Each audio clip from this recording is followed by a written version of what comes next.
So now it's red here. Okay, are you ready for the last line here? Yes. My name is Bodo Schellhorn. I'm a carpenter and an architect. And if you wonder why I'm here, it's just those people from Norwich invited me to tell you a story. And as I said before, the story is going to take you to the black heart of Nordhessen.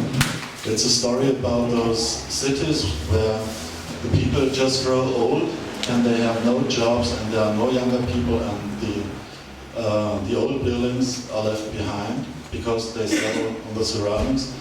It's a story about people who have no jobs at all, and the youth who doesn't get any apprentice and they just leave. And the city I'm talking about is Spangenberg, and I will talk about a project that's called Burgsitz Spangenberg. It's a huge old building. The origins are from 1200 plus, and it was built for Margarete von der Saale, a famous woman. It was somehow there was an old building, and then the new building was built in 1576. I'll talk about this theme for different groups and different people. If I talk in front of architectural students, I just talk, or mostly talk about the building and about ecological buildings, recycling of the clay and things like that. If I talk in front of people from the ministry, for example, I talk about the social process and how great it is that people have work.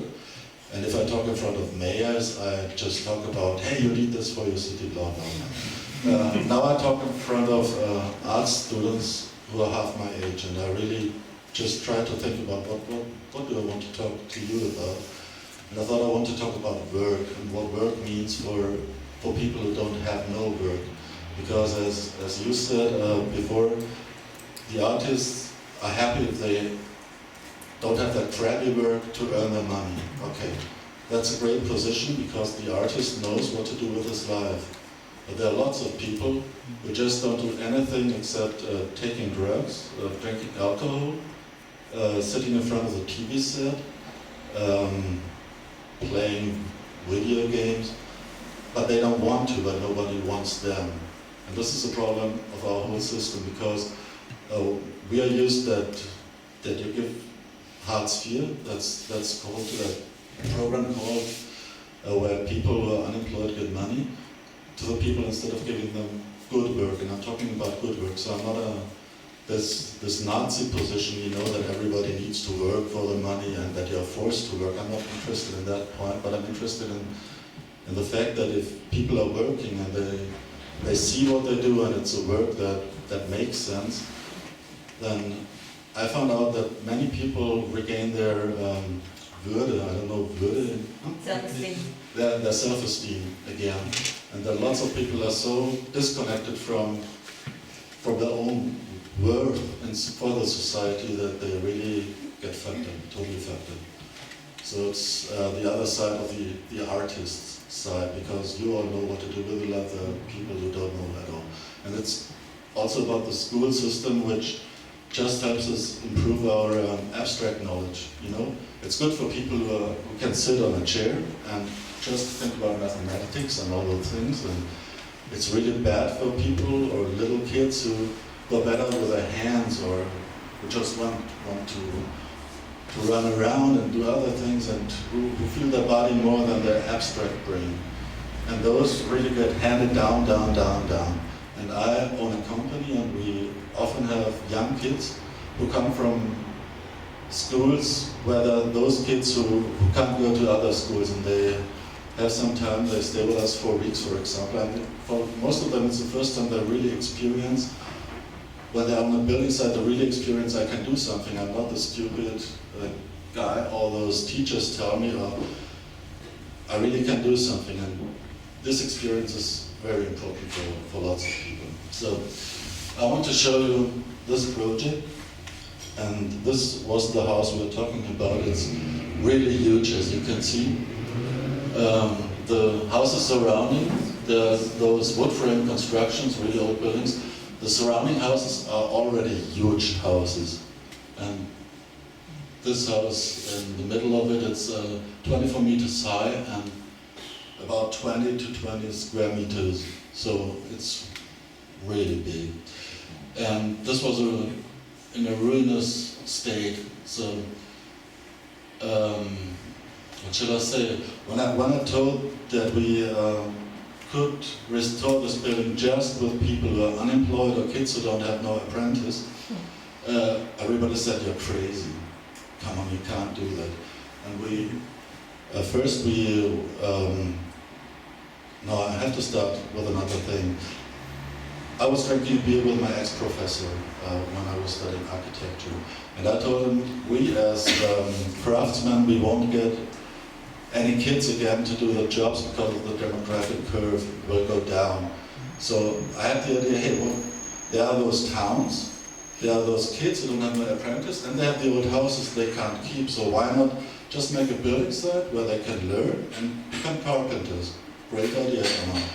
I thought it's a win-win situation for the city as well as for those kids.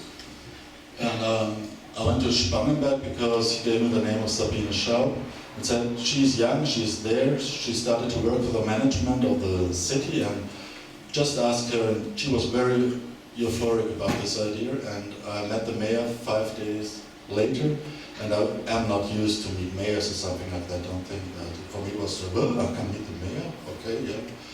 Let's meet the mayor. And we had 1 year where we gathered lots of money, about 1.7 million euros from the Hessische Wirtschaftsministerium. The office for jobless people offered us that all those people get paid more money if they learn there. And my main idea was, if people come to us, they are sent by this office, but if someone doesn't work there, I just may neglect them.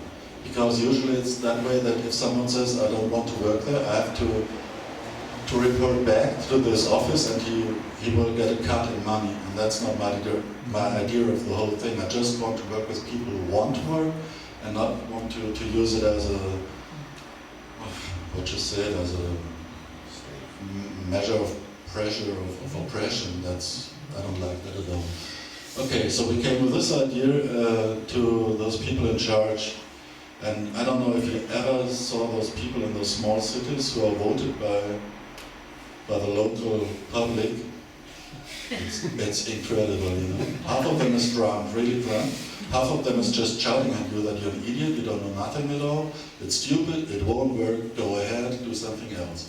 So we had 3 people in this whole, let's say there were 50 or 40 people, 3 people who were supporting us. It was the mayor, this woman, Sabine Schaub, and one guy from the CDU, who are usually more on the conservative side.